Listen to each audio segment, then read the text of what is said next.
सुखदेव जी श्रीमद् भागवत महापुराण को लाने वाले, परीक्षित जी के लिए श्रीमद् भागवत महापुराण सुनाई गई। लेकिन क्या राजा परीक्षित का ही कल्याण हुआ, श्री सुखदेव जी का ही कल्याण हुआ? हमारा कल्याण नहीं होगा, हमारा भी उतना ही कल्याण होगा जितना से सुखदेव जी का हुआ, जितना से राजा परीक्षित का हुआ। गंगा जी को लाने पर जितना कल्याण भागीरथ मुनि सगर के 60,000 पुत्रों का हुआ, उतना ही कल्याण हमारा भी होगा, थोड़ा सा भी कम नहीं। लेकिन कब होगा? आश्रय ले से।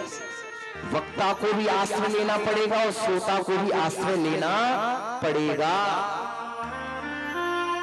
क्योंकि ये तो श्रीमद् भागवत तो करुणामयी मां है सज्जनों।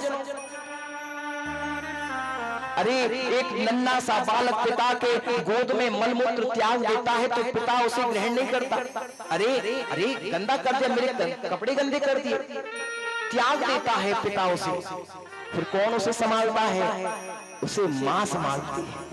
मां उसे लेती है, कब अपने बालक को नहलाती, स्नान कराती है, नवीन वस्त्र धारण करती है, करधनी पहना देती है, पैरों में पायल पहना देती है। अब तो वो बालक घुटवन घुटवन चलता हुआ पिता की ओर जाता है तो पिता का भी मन करता है और ताली बजाकर अरे आ मेरे बच्चे, उसको गोद में ले लेता है। तो ये तो श्रीमद् भागवत करुणामयी मां है सज्जनों।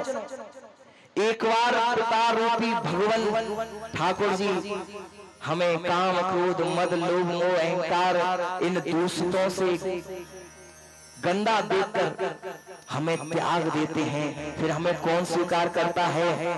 हमें श्रीमद् भागवत स्वीकार करते हैं। और फिर श्रीमद् भागवत हमें क्या करते हैं कि हमें नहला धुला के भगवान के योग्य, प्रभु के योग्य तैयार करके उनकी ओर बढ़ा देते हैं।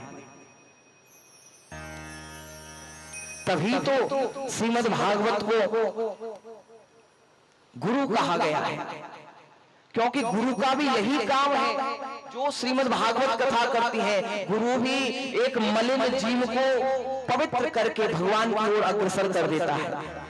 तभी तो गुरु नानक जी कहते थे कि गुरु मानियो ग्रंथ, ग्रंथ को ही गुरु मानो। ये श्रीमद् भागवत तो गुरु है।